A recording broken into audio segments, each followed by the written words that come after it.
Welcome to the Be Here Now Network guest podcast.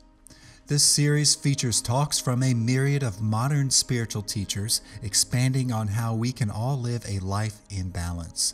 If you're interested in supporting this podcast, please go to BeHereNowNetwork.com/guest. So welcome everyone. I'm Loch Kelly, and I'm so happy to be joined by Stephan who is in Arizona. We're really happy to talk about this subject that's really dear to our hearts and something we've spent many years exploring in our own consciousness and through dialogues with our students and other fellow teachers. The topic is Beyond Mindfulness to Explore Effortless Mindfulness. And what we're going to do tonight is we're going to talk a little bit about the subject. And then we have some callers who will either be typing in their questions or raising their hand, and we'll call on you and we'll be able to hear your questions and dialogue with you at that time. So I thought what we would do to begin is have Stephan say hello and begin to talk a little about the topic for tonight, which I hope you'll all enjoy. Great. Over to you. Okay, thanks very much, Loch, and welcome everyone. It's always great to be with you and on this Zoom platform, this virtual reality that we share. This dialogue arises out of some conversations that Loch and I have had about our respective perspectives and books and approach to teaching presence, teaching meditation. We noticed quite a few similarities, as there would be naturally, since we're teaching a more direct approach. And we thought a dialogue together in more depth that we would share with other people would be a good thing to do. So here we are. This, as Loch says, this is something that no doubt he and certainly I have been exploring for much of my life, actually. I began as a Zen monk, a Zen practitioner, and then a monk for many years, as about 10 years, and spent a lot of time in mindfulness practice, in the very traditional mindfulness practice. And after all those years, I found that I had become very good at being very concentrated and very focused and very present. But I also found, that my practice had become very dry and lifeless. So at a certain point, I felt in all integrity that I had to leave the Zen tradition and explore other things, right? I just felt like the injunction to sit more, which I kept getting from my teachers, wasn't cutting it, do more mindfulness, do more mindfulness. I realized that there had to be another step, right? And I found in working with students that this is a very common theme, perhaps because I've written a book called Beyond Mindfulness.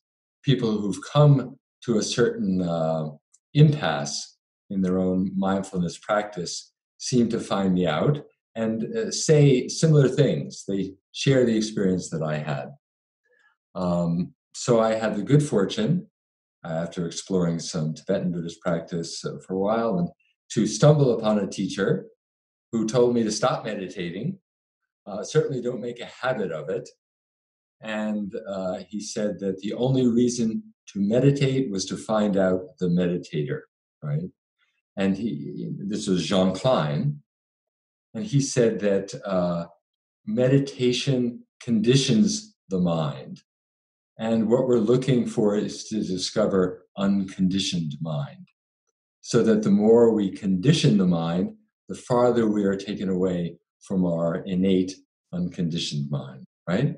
So the fact is that most forms of meditation, and of course we're talking particularly about mindfulness, but there are other forms of meditation, condition the mind in a certain way. And this can be very beneficial. I've written some books on mindfulness, even though I haven't practiced it for a very long time in the traditional way, because it has enormous benefits. If you sit quietly and follow your breath, on a regular basis, shift your attention from your thoughts, past and future, into the present moment. It helps with anxiety, depression, health problems. There are numerous MRI studies of brains under the influence of meditation, and how mindfulness meditation actually changes the brain in what would be considered positive ways, right? And there's a great deal of research on this. The only problem with that is that, first of all, you are determining beforehand what's positive and negative, and you are, again, conditioning the mind in a very particular way. Okay, so what I discovered with Jean Klein quite soon after I met him, after I was given the permission, you could say, which was very welcome, to stop this habitual practice of meditation on a regular basis and just explore, as they say in Zen, turn the light inwardly to illuminate that which is always aware. Right? And very soon afterward, there was an awakening to this presence, this awake awareness, which is always here. Right? So the usual way that mindfulness is taught is what would be called, as I talk about in my book, a progressive approach. Okay, we are practicing mindfulness in order to develop certain mind states, certain qualities of mind, in order to be able to perhaps have deep insight into our true nature. And in the meantime, perhaps develop certain qualities of mind that are considered beneficial, and to avoid certain negative qualities of mind. Again, this is progressive, and there's a sense of an ongoing self-improvement project, shall we say, right? We're endlessly improving, endless self-perfection, okay? One day when I was doing a retreat, it all kind of came to a head for me. It all kind of dawned on me. I was sitting very hard, as I am accustomed to doing, sitting in a very focused way.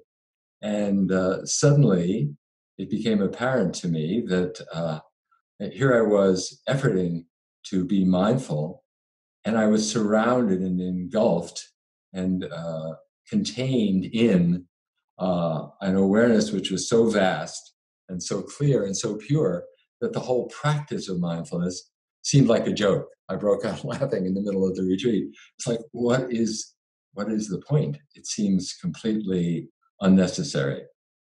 As I say in my book, to practice mindfulness is like shining a flashlight at midday in an attempt to make things brighter.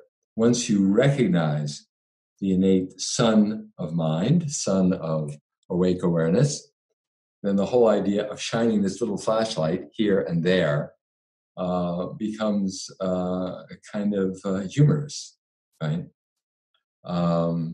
So instead of meditation, we talk about, in the Tibetan Dzogchen tradition, which I studied for a number of years, we talk about non-meditation. So we're really talking about discovering our natural state, okay? The pitfalls of mindfulness, of doing mindfulness, are that, first of all, we have the sense that we have to constantly effort to generate a certain state called mindfulness, right? Called awake awareness, called awareness, right? Then awareness requires effort. But in the direct approach, which is what I teach, there's really a direct pointing to the nature of mind, to our natural state of inherent wakefulness, which is always already present, right? You don't have to do anything to make it happen. You don't have to generate it. And in fact, the whole idea that you have to do something in order to make awareness happen just takes us away from this innate, inherent wakefulness, which is limitless, all pervasive, timeless, non locatable, right? And ultimately is realized to be who we really are, our essence, our ground, right? So, in terms of awakening, see, in terms of everyday life, for many people, mindfulness is an extraordinary uh, gift, really, an extraordinary practice, which allows us to have a little space, right? Have a little distance from the contents of our mind, right? The more that we can be present for thoughts and feelings, the more that we can recognize that perhaps we are not our thoughts and feelings, right? But still, this notion that we have to generate it becomes a pitfall further down the road. So initially, and for many years, for many people, it can be an excellent practice that is moving us toward awakening. But at a certain point, it's almost like, as I did, we hit a wall, And another reason for that wall is that in the very fabric of mindfulness practice is a separation between subject and object, you see. Now, spontaneously, that subject and object split can dissolve in the midst of mindfulness practice. But the very notion of being mindful of objects, I am being mindful of objects, right? There's a split between the one who's being mindful and the objects, the contents of awareness, of which I, the mindful person, am being mindful, right? And that split can get subtler and subtler as you become a more and more experienced meditator. And I found people who've meditated in this way for many years have a really hard time giving up being this mindful person, this mindful mind, that they've become so adept and accustomed to practicing, you see. So why go that long way round, you see? If you have practiced mindfulness, then by all means, then you can continue your practice if you'd like, but we're offering an alternative here. But what I discovered is why go all the way around, right? And in my own case, I was introduced to this direct approach through direct pointing. And what I found in working with people is that it's possible to point directly in this way and to discover it in an instant, in a moment, without the elaborate practice, right? So let's do a little exercise, just a quick one here, a little taste. It's one I like to play with because it's kind of humorous. I'd like you to, if you'd like to join here, to close your eyes. You can do this, with eyes open too, but it's kind of has a more dramatic feel to it if you close your eyes. And then when you open your eyes, I'm going to ask you to try to be aware. Okay? So open your eyes and try to be aware.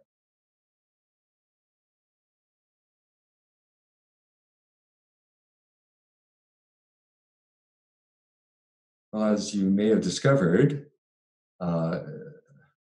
there's absolutely no need to try to be aware, right? As soon as you open your eyes, awareness is there. It's present, right? There's no effort involved, no practicing involved, no doing involved. All you did was open your eyes, and awareness was present, you see. So awareness is always present in every moment of experience. In fact, there would be no experience without awareness. Awareness is the sine qua non without which experience could not take place. So it's really more about recognizing the awareness that's always already taking place. So right now, you can do just that. As you're sitting with eyes open, you can be aware that awareness is taking place, right? There are the contents of awareness, but then there's awareness itself, right? And awareness itself can't become an object of awareness in the same way that a desk can or a computer can, but we can become aware of awareness as the background, as the ground, as the space in which experience is taking place. So, and this is what the meditations that I lead people on, and Loch, of course, leads people on, is more of an invitation to discover and recognize the awareness that's always already taking place, and then to learn to rest in that, to rest as that. I sometimes say, fall awake, fall back in to the awakeness that's always already taking place. And in fact, it turns out to be less a matter of doing, in fact, not at all, a matter of doing, creating a particular state, but more a matter of letting go of the manufacture of states, letting go of the fixations, because it's more like the clouds that obscure the sun of our innate awareness. It's more like letting go of the clouds. So the tendency for most of us is to fixate our attention. We fixate on past and future. We fixate on problems. We fixate on concerns. We fixate on our work. We're constantly fixating, right? So awake awareness, our natural state, is actually the absence of fixation. It's pure openness, right? So it's really more about letting go of fixation, which allows us to return to our innate openness. And that's the journey of the path is more about letting go of fixation and rediscovering, reacquainting ourselves, falling back into the awareness that's always already taking place. Okay, and in doing that, we're not fabricating any states. Okay, I work a lot with people who have had some spiritual experience, some state, and want to regain it. And of course, my first advice is to let go of trying to recreate anything and become aware of that which is aware of that state and of the desire to have another state, right? So when we generate states, when we try to be mindful, it has the quality of suppressing our innate aliveness, particularly emotional expression. A certain deliberate mindfulness, as Loch likes to call it, the practice of mindfulness in a traditional way, even though it can make us more attuned to emotions in some way, also can be subtly suppressive. So the openness to whatever is, the openness to whatever arises. Now, of course, in some way, one could say that is a kind of mindfulness. And Loch will speak about that when he talks about effortless mindfulness, which is a beautiful way to talk about what I tend to call openness, or a natural state of innate wakefulness. So that's sort of a little map of the territory, the direct approach to innate wakefulness, as opposed to practicing and doing a particular mind state, which inevitably, in Zen, there's an expression, Don't put another head on top of your own. Okay? So practicing mindfulness is putting another head on top of our own. We have a perfectly good head. And it's just a matter of discovering our perfectly good head, innate wakefulness, our natural state, and not trying to constantly put another head on top of our own. Okay? So that's a few things there, a lot for you to bounce off of. Look forward to our conversation. Wonderful. Thank you so much for that sharing and pointing and talking. Yes, I mean, just to say very clearly that Stephen and I are not denigrating mindfulness in its deliberate form. In fact, I turned on the TV to watch some Olympics the other day, and who was there on public TV but Stephen Bodian teaching mindfulness? Oh, you caught me. It's my other gig. It's my day job. But all that to say that I teach, I've taught mindfulness. I teach mindfulness. I think it's what we're calling deliberate mindfulness or basic mindfulness or initial mindfulness.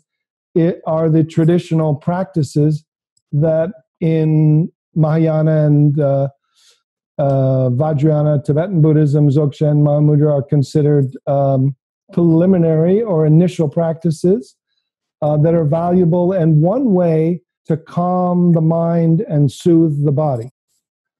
Now, what I think in contemporary practice that we found and many others have found is that once you calm the mind and focus it, or focus to calm, or calm to focus, then you enter a state where if it could be a stepping stone, but if you don't know where to go, you keep doing the initial practice. It's like, stretching to warm up for tennis, but you never get to play. It's like the goal is awakening and in its gradual path. And for those who are in that mode, it's more of a gradual meditation-based approach.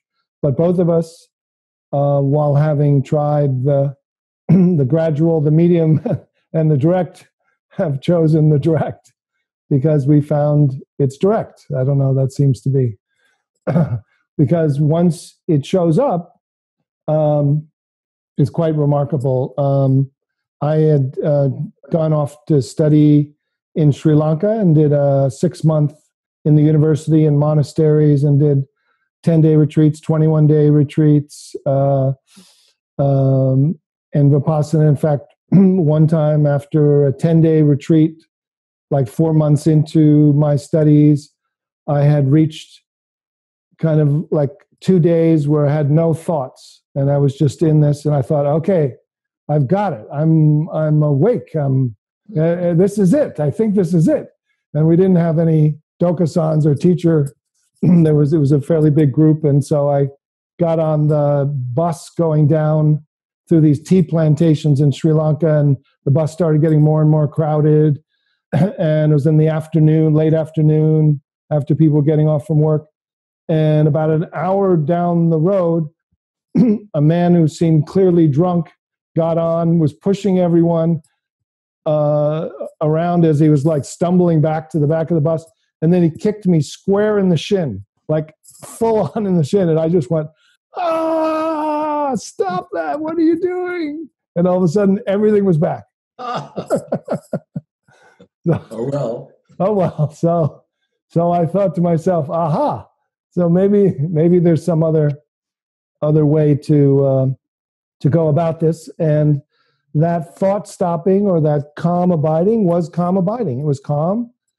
But I think, I'll share this one little science piece early in our talk so we don't put everyone to sleep. But one of the things that they're studying in the fMRIs that relates both to deliberate mindfulness, and now there's been a study that I was part of related to more of effortless mindfulness, is they discovered what's called the default mode network in the brain. And this is two modes of the brain that just go on and off. It's not just one location, but it's literally networks that come on and go off. And what they're doing is one is alternating to look out toward tasks, and then it alternates to go in, either to look inside or to go back into daydream. So when you sit and try to watch your breath, you'll notice you go to sleep or you go to daydream, or you go to thinking mind, you look at your thoughts, or you go to what's happening in the room, someone coughing. So you're pretty much either going to sleep state, or the default mode is taking you in to look at your thoughts or daydream, or out to hear what's going on in the room and think about what you're going to do and what kind of task, and remember, oh, I've got to do a task. So what they found is that when you do one-pointed attentional meditation, you repress the internal mode of the default mode network. You have one of the two modes on, and that creates a calm state.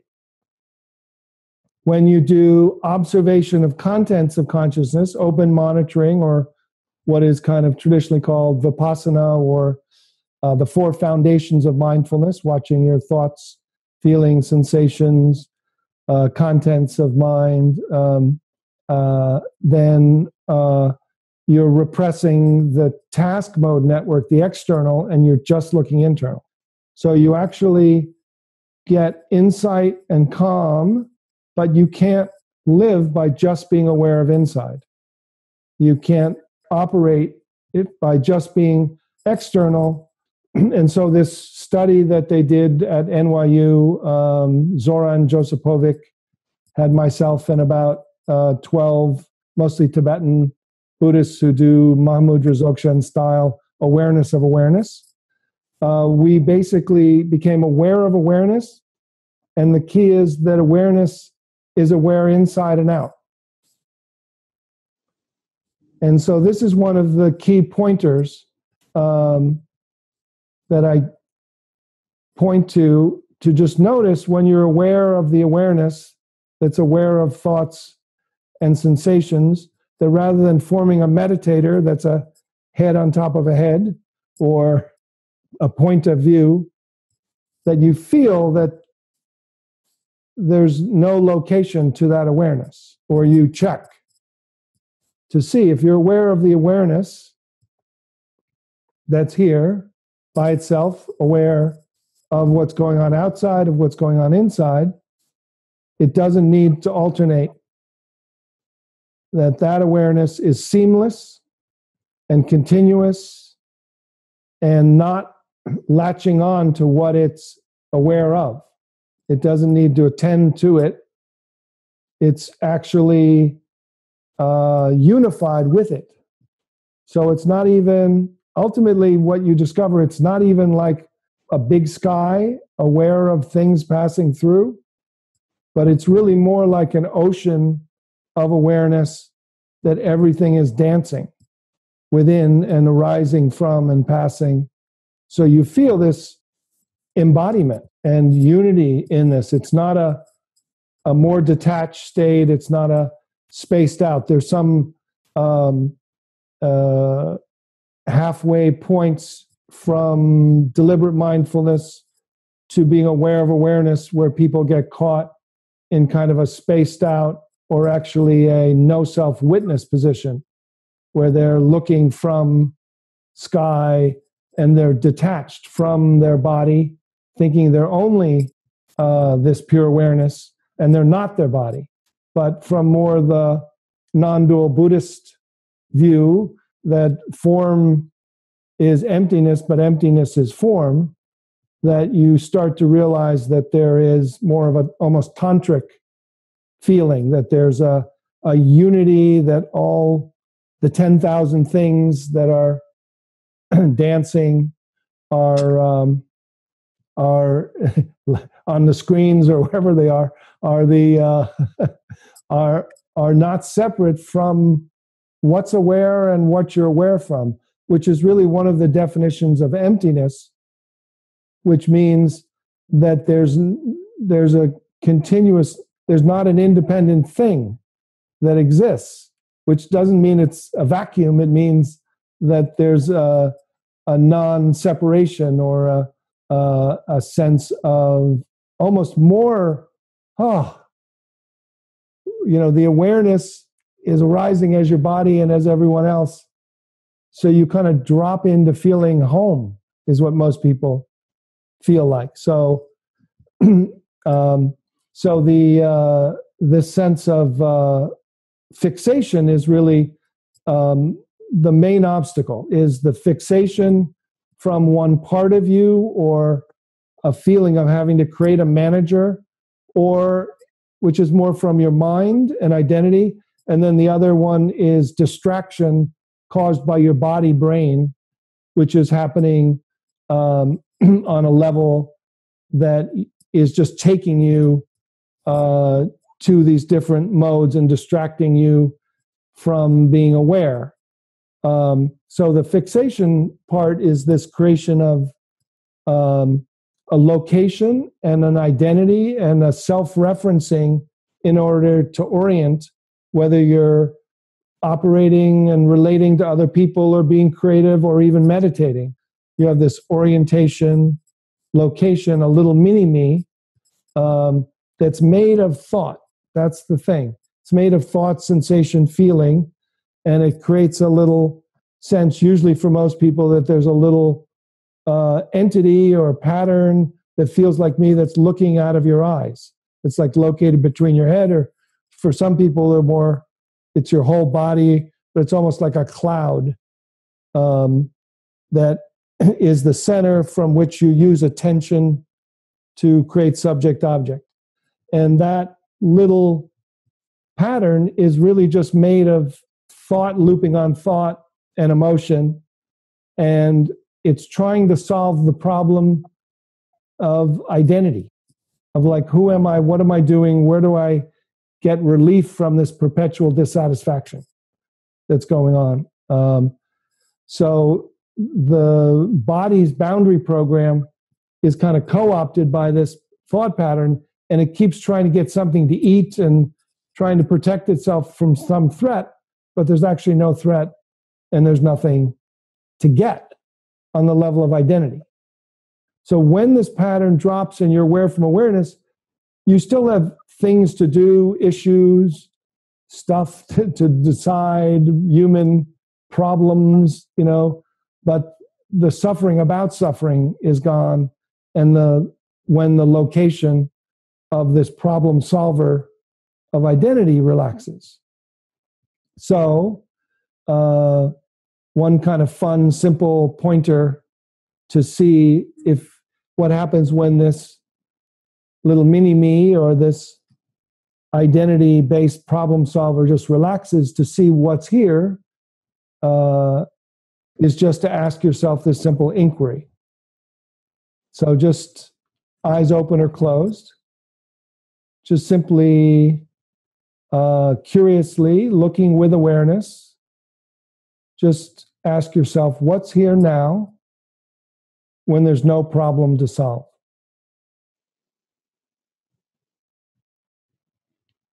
And then just don't look to thought and don't go to sleep. Just let your awareness look to what's here when there's no problem to solve just now.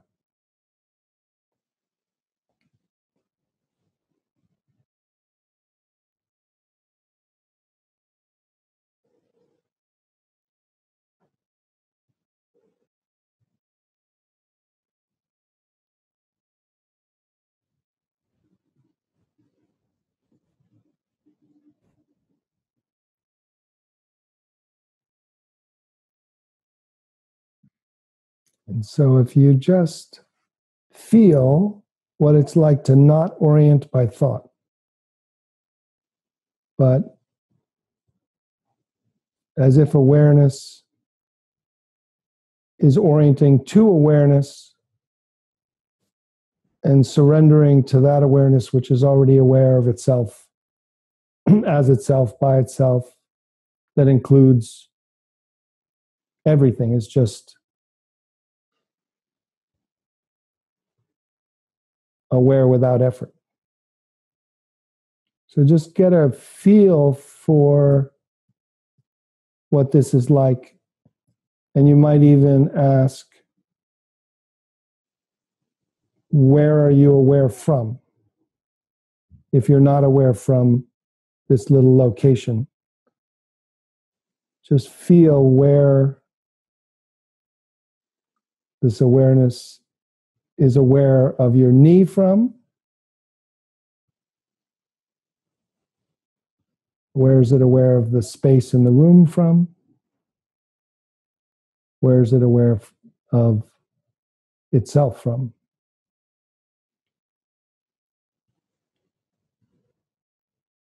Just feel how you're aware of your body from within and all around, just that kind of almost, you can even take a little breath and just let yourself kind of feel this continuous field of spacious awareness that's spacious and pervasive and interconnected. And just feel whether it's, are you aware of the awareness? Or are you the awareness that's aware of thoughts, feelings, sensations?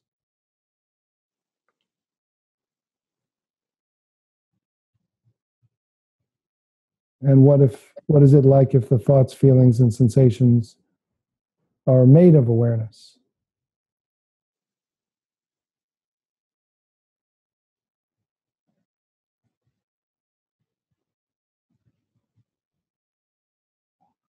So that's that's a little beginning of invitation to everyone here. Stephen, did you want to say another something, or? Well, no, it's very similar. You know, some of your meditations are obviously very similar to the ones that I offer people. It feels very resonant. Yeah. I mean, it seems for many people that the trajectory of awakening often is to wake up as this pure awareness, separate from form. Yeah. And then to ultimately wake down, you could say, or wake into this non-dual recognition that awareness and the objects of awareness are not separate. There's no one perceiving. There's nothing perceived. There's there's just perceiving. Yes. The field of perception without someone doing it and without separate objects. That is usually, in my experience, a kind of a denouement. The unfolding, the evolution of awakening usually ends up there. But initially, so I'm saying this also for people who've had this experience to acknowledge, validate that experience, that to wake up as awareness, pure awareness, separate from form, is a beautiful step.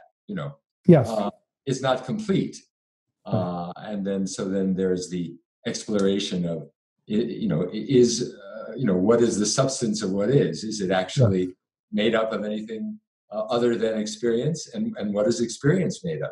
Right. Well, experience is made of awareness. So, awareness and experience and objects are all one. Then there's that deeper recognition. That's right. But, if you've awakened as just pure awareness, that's beautiful. Yes. And then, there's this fruition, you could say. Yes. Still wants to take place. Yeah. Yeah. I mean, it is interesting as we're kind of, we're coming from a certain view that Stephen and I and a number of our colleagues, both from many different traditions, share, from,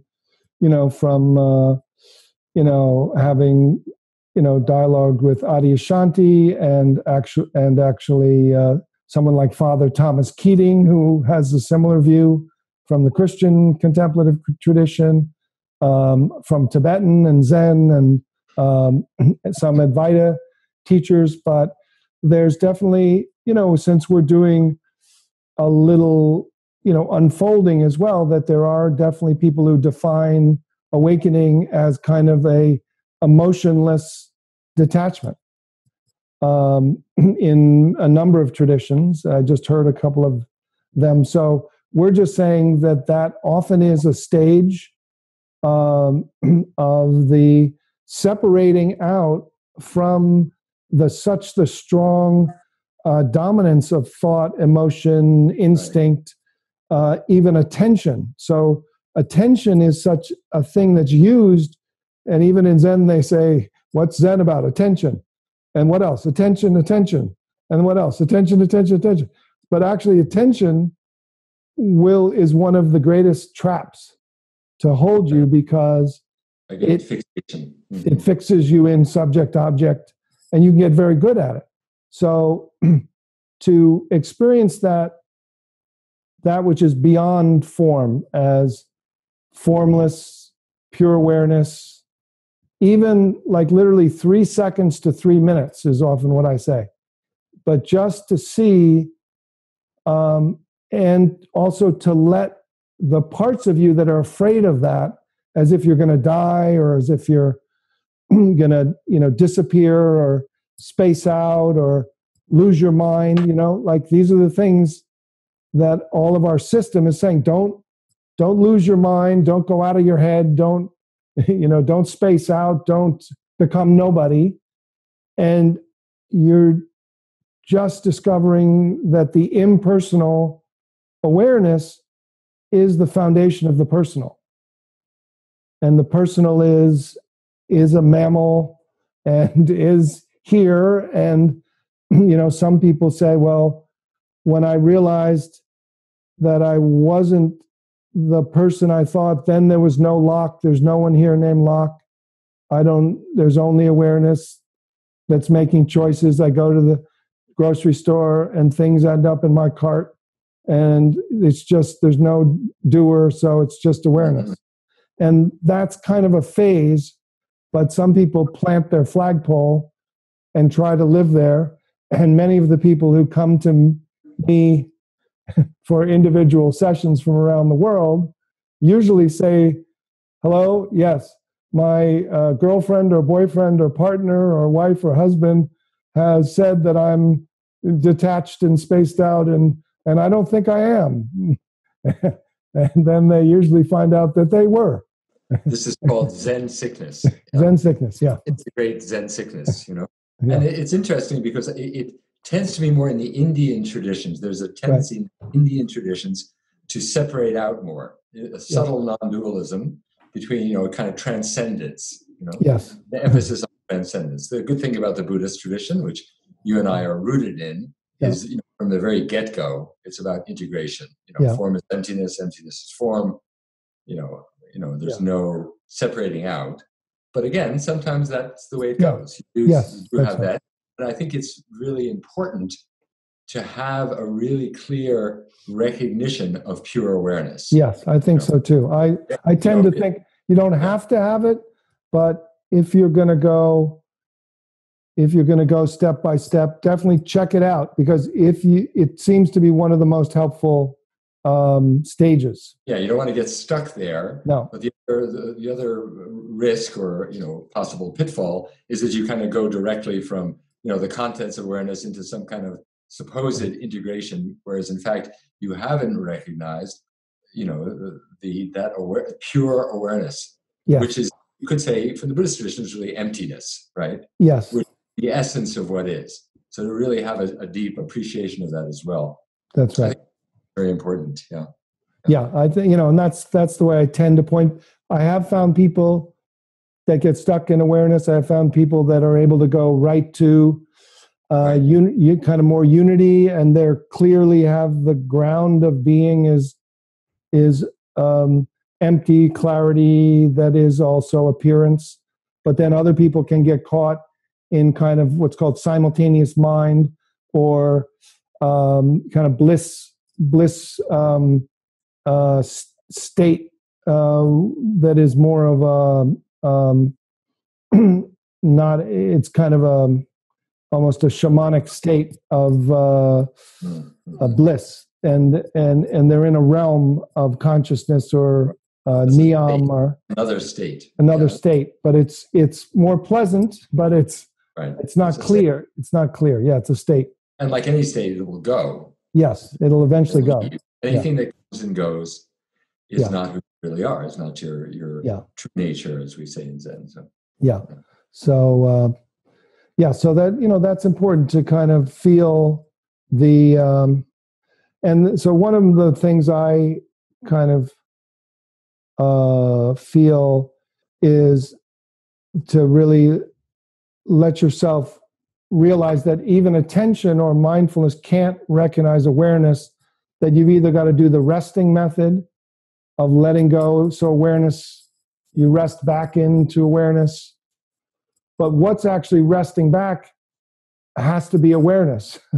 Awareness has to kind of detach or unhook or unblend from the fixation. You can't use attention to look at awareness. It's got to either fall back or turn back. Right. And you'll feel the difference. You won't know, those who are listening are like, what's that? How do you do that? And in some ways, so the trick is that you can't do it, but if you're fixated and you hear, all right, now please rest as awareness or have awareness, look back. So you can understand that with your mind, your small mind and intellect. Okay, I'm about to have awareness, rest as awareness. Then the one who hears that and is going to do it, the awareness has to let go of that one that was about to do it and just has to leave that doer or the meditator or the one with the desire for awareness to look at awareness. And as soon as awareness rests or unhooks or detaches, you are actually no longer the doer, but you are the awareness moving to find the awareness that then is coming back to be aware of itself, right. Which it was already. So it's that strange paradoxical dance that you kind of like riding a bicycle. You just have to feel it. What is it like? One of the things I tend to emphasize with people is that awareness, being aware of itself, is not the usual kind of objective knowing. Right. It's not objectification. That's it's it. The kind of knowing. I think this is where the word gnosis comes from, or jnana, which is from the same root as gnosis. It's a kind of not grokking, right? Yes. A knowing that bypasses the mind. Yes. But you can't be looking for some kind of knowing of awareness, which is an objective knowing. It's a very different kind of knowing. And I would say this is what initial awakening is, really. Yeah. Yes. Is the awareness becoming aware of itself in this rather unusual and mysterious way, which dawns on you. Right. It's not something you can ever do. It kind of dawns. Yeah. Although awareness can, in the inquiry method, can be aware of awareness, just like in a pointer. So that, one of the keys is that is both frustrating and helpful is the knowing is non-conceptual, non-symbolic. Right. So the way it knows is not using thought. And what it knows is not a thing, a symbol, that's right, or a thought. Mm-hmm. And so that is like makes the thinking mind and the manager and the ego identity crazy. Right. Right. Exactly. Right. It's a stalemate for the mind. The mind, yes, it's a stalemate. Stymied at every turn. That's right. What you want. Yes, and that's what you want. It's when the mind is stymied that there's a potential that there is, as Jean-Claude used to call it, an upgiving. Okay. An upgiving. A giving up, Giving up. And then you kind of stumble into it, Yes. Fall into it. Yeah. So, well, I feel like maybe we'll open up. Yeah. Just have 25 minutes, 35 minutes. Yeah. Yeah. And we'll see. Looks like we have one here, so I'm going to try this one. And then you'll ask a question, and one of us will answer, or we can do a little dialogue. So we won't see you, but now are you unmuted yourself, Cynthia? Go ahead and ask your question. I guess I wanted to know, you mentioned Father Keating, who is the main person that has been my teacher. Yes. And so you must be familiar with centering prayer. Yes. And how does that fit in? Because it seems to me there's an awful lot of resting, but not looking. You call it looking. And I just wanted to say, when I start doing some of your methods, which I've read your book, there starts getting to be too much efforting, even though I know you're supposed to let go of effort. Yes. But somehow that becomes a whole process of this looking in the looker and the efforter instead of just. That's why I sometimes just go back to the resting, because it's just can still open me up in a different way. Yeah. Yeah, I mean, the two main methods, there's different styles of learners and different strengths and blocks for different people. There's visual types and auditory types and, more resting types and inquiry types. So you should follow what works for you. I think both of us have resting practices and inquiry practices. The centering prayer is kind of a little mixture of both. It's a little more of a mantra-based meditation, so it has a little focus of intention and prayerful surrender, but focus on, at least for a little bit of time, one word or sentiment. But the the thing is, with any even resting or looking, it's kind of the handoff. Whether you rest, you or look, awareness looks. When it finds, it's called recognition, and there can be some peace that passes understanding, but then it's really moving from recognition to realization. That the peace is not something that's relaxing you, but that you've rested until you discover that the peace is the ground of who you are.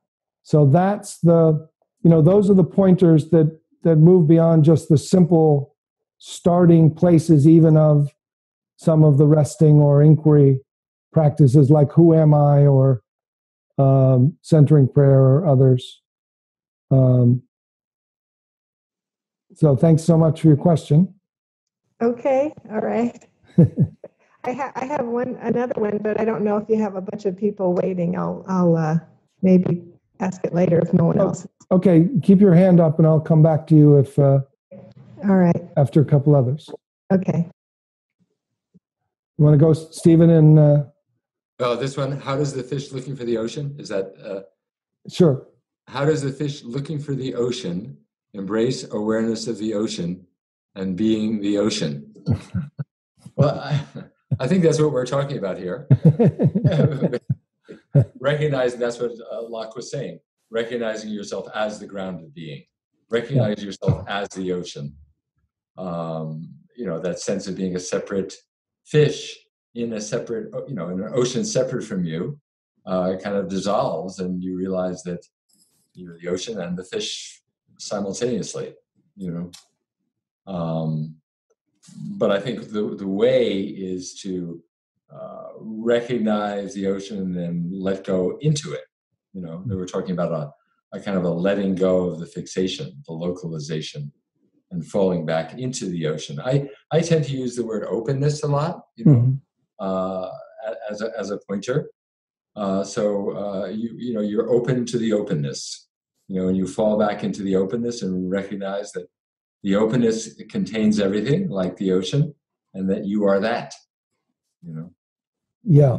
I mean, the how is this dance that we're doing. We're playing in the direct method. It's it's kind of like this upgiving or giving up or surrender or letting go, but there's a feeling. It's really, to me, it's like learning to balance on a bicycle.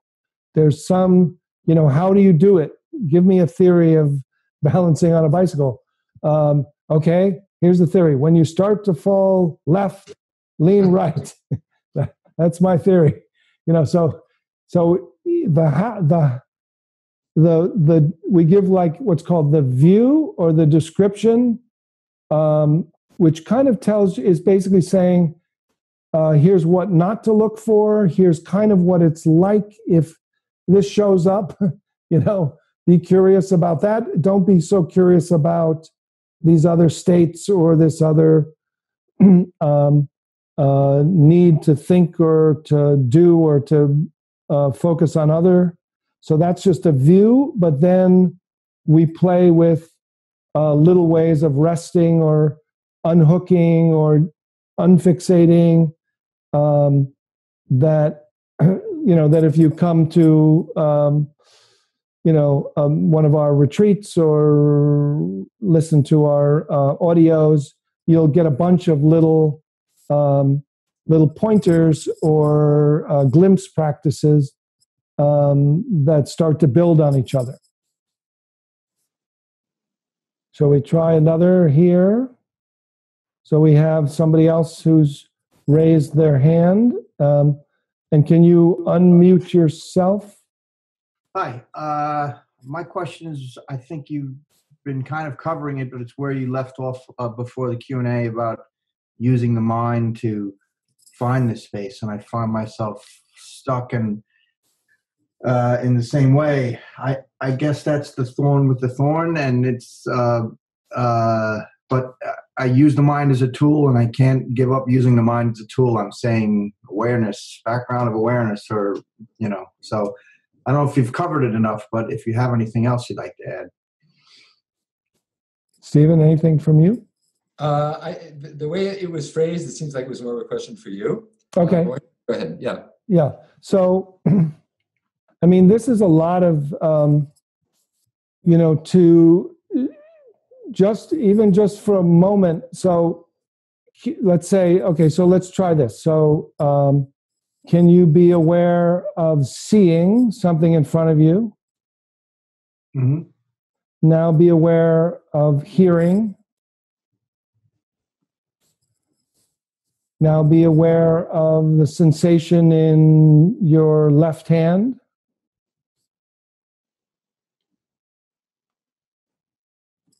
Now be aware of the space in the room.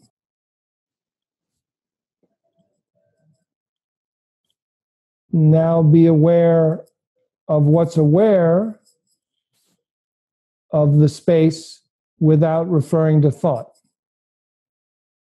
So just be aware of the space, aware that awareness is aware of the space, and just notice the tendency to go to thought, but just let thought move.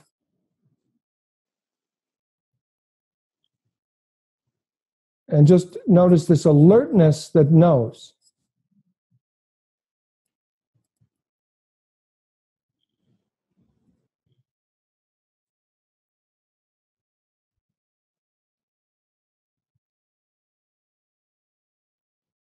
So even if you get a little gap of awareness of space that's happening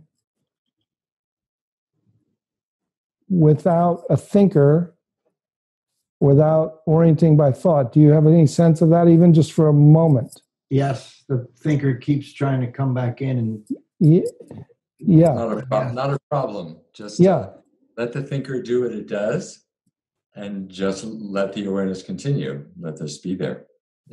Yeah. So thought again, is not a problem. I think that's really key. Yes. Thought's not a problem, and even it's almost the same way we're trying to separate awareness. Then we have to separate it from thought, so that thought is not stopped, but it's not where you're knowing from. And it's not even required to be alert and aware and awake. That's really the words, rather than even knowing. Just alert, aware of the space. Awareness is aware, it's aware of the space. And then if the thinker or thoughts come in, you're just aware of the thinker or thoughts. Mm-hmm. So they become the object rather than the subject. Right. Just that little, just even getting a little, like, minute or two, it's like, whoa, right? What did you notice, Brian? Like I said, I did. The pointers help, and I am able to find that space a little bit, but the tool keeps coming back. But that's helpful. Yeah. So just that little, even those little glimpses, because it's going to lose. It loses its centrality, and it's like it loses its legal argument that it can't ever say no. You cannot be aware without thought. So as soon as one moment you're aware of it as a thinker, as an object, then it's like, you cannot be aware of that thought. It becomes like a little part of you rather than you. Mm-hmm. And it moves to being a functional part of you that gives you the freedom from being dominated by that, I think, therefore I am. So you discover that I am, regardless of thought or no thought. There's an amness or an awareness that's the same feeling of being. Great, thank you. All right, thanks so much, Brian. Stephen, do you see any of the typed questions that you like? Oh, let me look. Yeah. Okay. Oh, there's some 2 questions here. Great. What exactly is the practice? Loch talks about glimpses. What would I do if I didn't have a practice? Well, the practice is really what we're describing here. It's to become aware of awareness and to rest in and as awareness, as that which is experiencing, that which is aware, not from the mind, not from thought. So, I think we may teach different practices. I tend to recommend sitting quietly and just being open to what is, letting everything, you could say, be as it is, which again is kind of frustrating for the mind. The mind does not know how to do that, letting everything be as it is. Just be open, rest as awareness, rest as the openness. The mind kind of goes offline, tends to go offline, or doesn't know how to do it. So anything that you can actually do can become a tool of the mind, So that's why when I recommend sitting, is just letting everything be. And then there can be some, as Loch is pointing to, some practices that are about discovering awareness, recognizing awareness, differentiating awareness from thought, and then resting as awareness. There can also be inquiry, of course, which is what is experiencing this moment right now is often a question people work with, a kind of, who am I? What is the experiencer? Where is the experiencer? Thought can't experience, right? Thought is another experience. So who or what is the experiencer? Where is it located? Discovering the source of awareness. Yeah. Yeah. So, this next question is written, says, I enjoy doing the practices you both recommend, but not having an object of meditation means that I have a tendency to space out. Any suggestions? Right. Do you want me to jump in on that one? Yeah. I mean, that's that's a riding the bicycle thing. Yeah. isn't it? A kind of riding the bicycle. On the one hand, there's spacing out, Yes. kind of becoming just lost in, in this kind of spacey experience. And the other is getting fixated on objects. So what is the openness that is fluid and, unattached, not fixated, but it also isn't spacing out. It's present. It's pure presence, you could say, but there's no focus on any object. Okay? Yeah. It's something to, again, like riding a bicycle, something to discover, to feel your way into, I would say. Yeah. And once you discover it, yeah, then it's easy to come back to it. It's like there can be this moment where it's like, oh, there it is. It's like the sweet spot, It's somewhere between really fixated and really spaced out. And then there's like this, just present, open, and then everything is as it is. Very ordinary in some sense. Yeah. Did you have something to add to that? Yeah, I thought, kind of doing like a short version of that practice that I was sharing with Brian is that, I'll lead you again. Kind of what we're doing is in Buddhism, thinking is considered the sixth sense. So it's actually not who you are. It's just equal. It's where your awareness is identified with and creates a fixation. So if we move awareness from thinking to seeing to hearing to sensation and then open it up to space until awareness kind of mingles with space, and then you're curiously aware from the space that's already aware back to feel the primary field of spacious awareness, the secondary field of energetic aliveness, and then you could be mindful of one point, like your breath. So I'm just describing, and some of you may be already doing it, but I'll slow it down. So we'll be aware of the awareness. Then from the awareness, which is none other than this aliveness, you'll realize that you're not aware from here. You're not using attention, but you're aware from effortless awareness that feels that sound, thoughts, sensations, and then it can also focus locally without losing its non-local awareness-based knowing quality, which is now knowing from non-conceptual mind. And so that in some ways is like a simple version of effortless mindfulness. What I mean by mindfulness from awake awareness is just attending to any task or relative reality and realizing that there's some connection. So mindfulness almost becomes connection from a different mind, from the nature of mind, from the awareness-based embodied mind, which then feels like it's connected to whatever it's aware of. So why don't we just try that?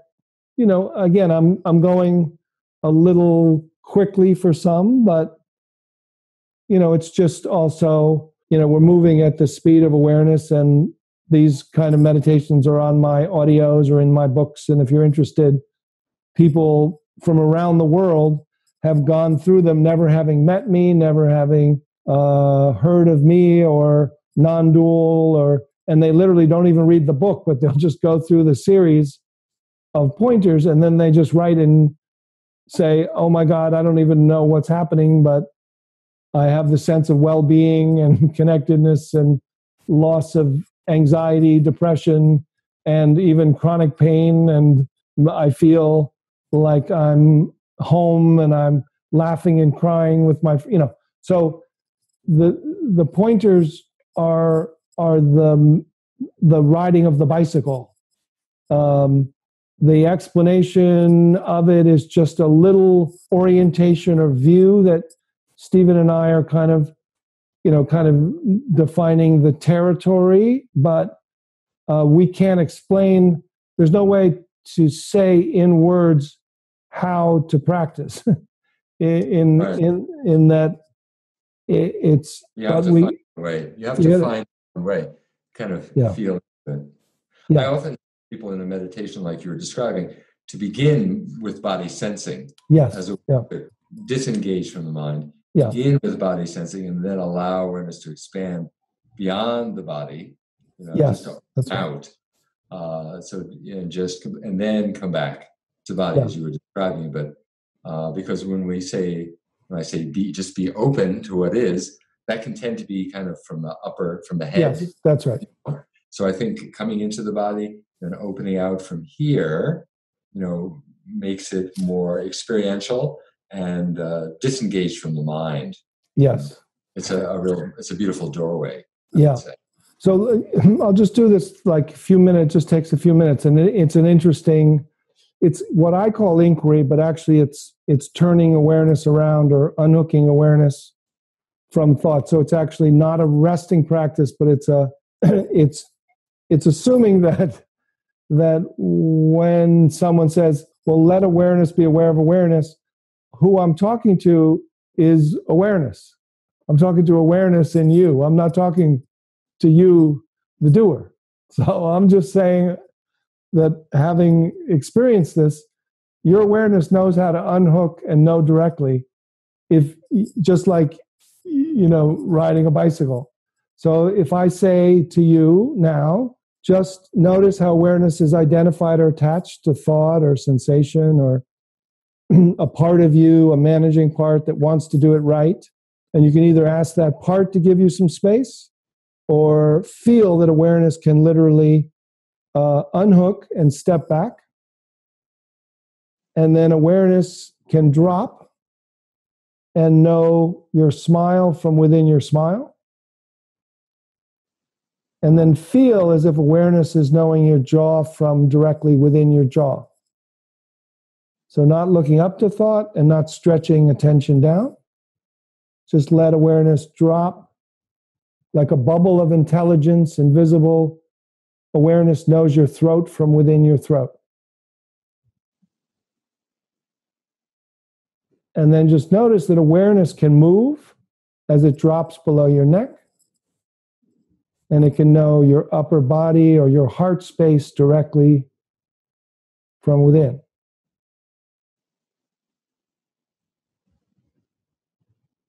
And just notice what it's like to be directly aware of space, aliveness, and awareness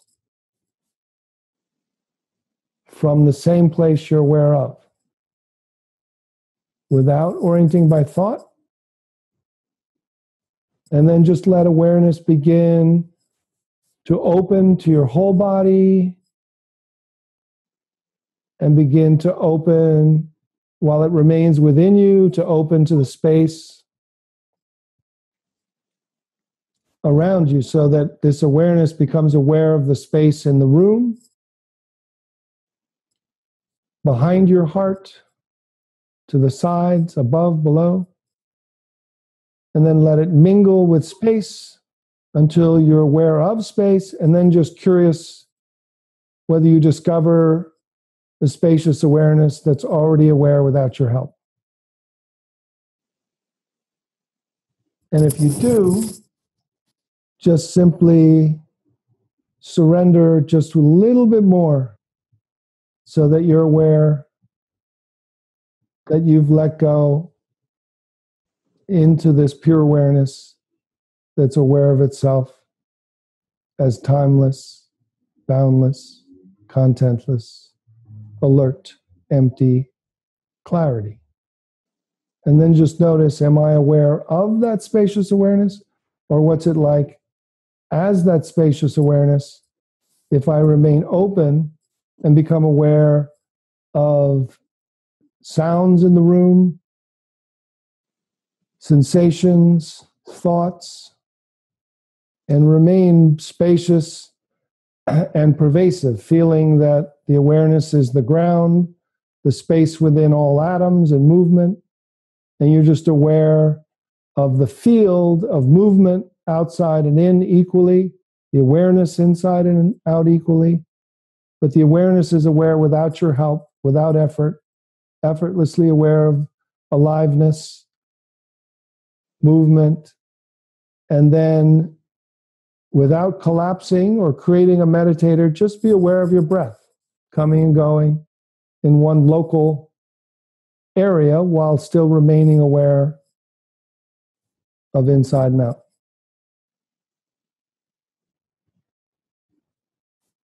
Just breath happening by itself, awareness happening by itself. Same.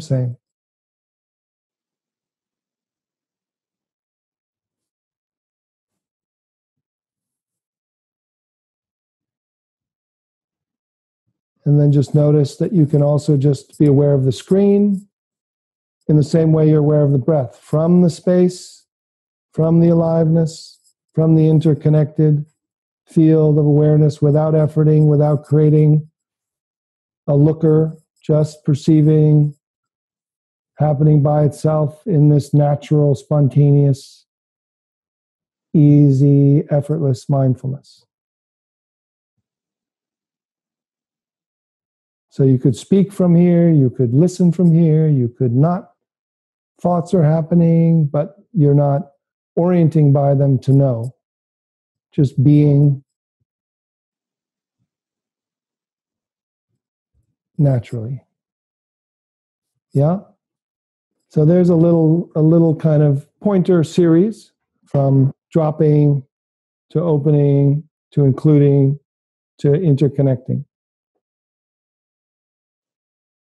So, anybody want to comment on that practice, those pointers, or make any last comments or questions? You can either raise your hand or just enjoy it.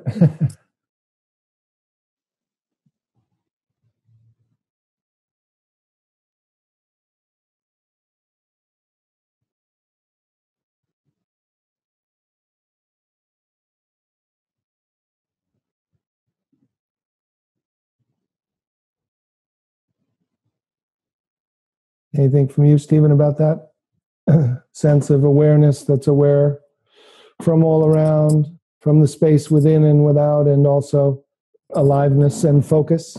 Well, there's nothing more to say. Yeah. You teach in a different way from the way I teach. Yes. It's much more, in a certain way, detailed in terms of the way the meditation is structured. Yeah. I tend to teach a little more open sort of way. So it's a different style. So yeah, I appreciate. Yeah, I do both. In longer series, I do resting and openness and pointing. But I find this, once awareness is able to know itself as local awareness and spacious awareness, then you're able to do glimpses during the day. So that you can unhook and drop and open and include in a way that you're just returning home. In the way I discovered it was I reverse engineered it from doing more of a resting openness. And then I was like, well, how am I aware of something locally? What's that? Is that attention? No, that's local awareness. Oh. And then what happens when I get identified or fixated? What happens? I'm collapsing. So let me just feel collapse, now open. Now fixate, now unhook. Now fixate, now look out of that fixation, now drop. And it just became pretty clear that the intelligence of awareness is able to kind of know itself in non-local and local ways that doesn't require long sitting. So let's see. So it looks like one more question for you and we'll finish up. It looks like there's a question for you at the bottom there from at the bottom? The bottom of the... Stephen, can you talk about practice in the midst of daily life? Yeah. So we'll finish with that question. Yeah. Good. Okay. Yeah, I mean, that is when the practice, the rubber hits the road. Again, I think as Loch was describing, to come from that place of not from that sense of a separate someone inside, but from that place of knowing yourself as awareness, relating to life from that place, which you could say is from the heart. Yeah. And Loch, and I haven't really talked about so much about That's the right. heart. I think as we deepen in awareness, the heart lights up, right? Yeah. Really comes alive.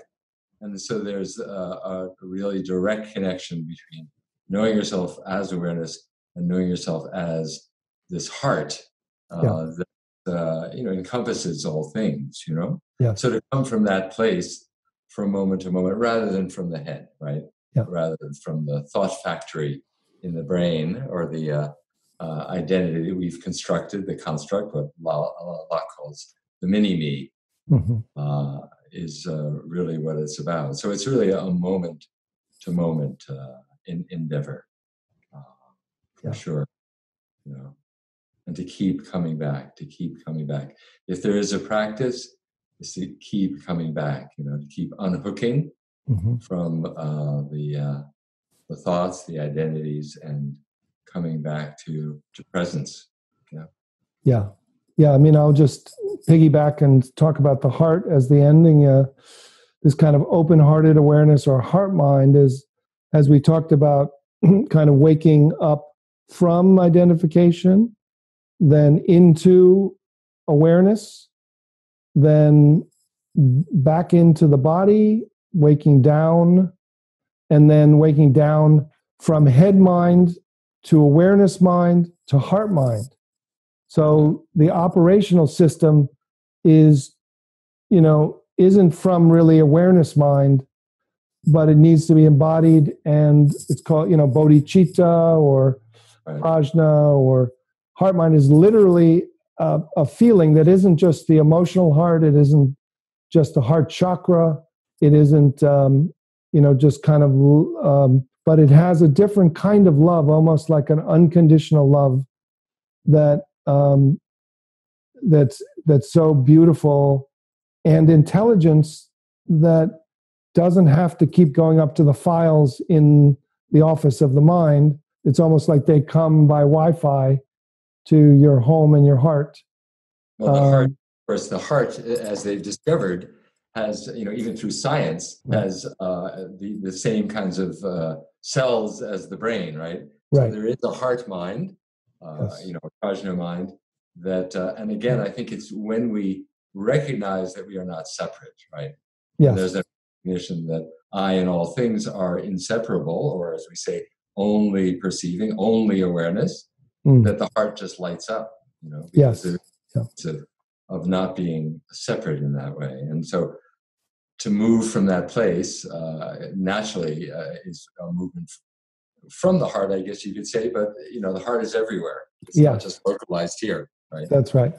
So. Yeah, I mean, it's interesting. Even Ramana Maharshi, when you read some of the quotes, he basically says that the goal, you first, who am I, and then you realize your awareness, and then it's he says that it's really learning to live from the hridam, or the heart, and that's the goal of all practice. So, and in the same way in Buddhism, it's like often mentioned, like, oh yes, and bodhicitta, or bodhisattva, or but it really is the meeting place of the infinite and the finite, the transcendent and the immanent, and it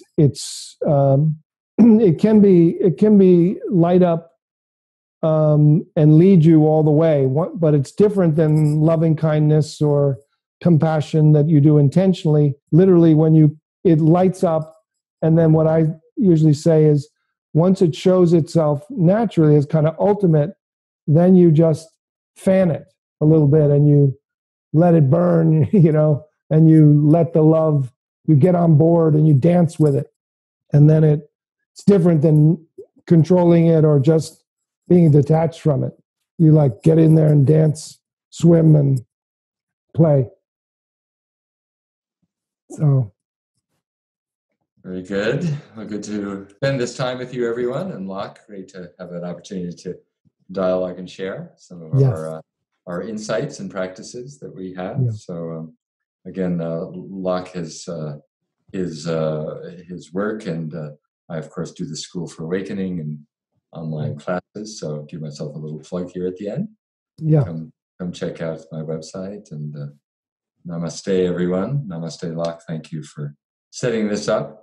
Yes, very welcome. Yeah, I'm kind of moved by just talking about the heart mind and from the heart mind. I hope you all will get a chance. I mean, the reason that I think both of us teach is sometimes I say the motivation is, just to say, hey, the water's great, come on in, is just to say that there's such beauty available.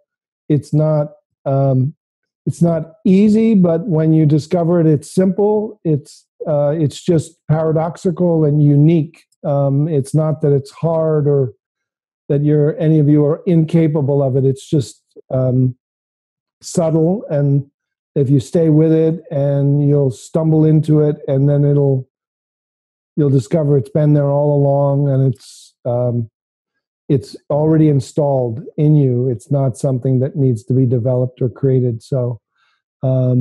So I'm, welcome all of you to any retreats, or, take a look at my audios or books if you're interested in those practices, glimpse practices that you can do during the day. Look forward to meeting you all in person sometime, and lots of love. Take care.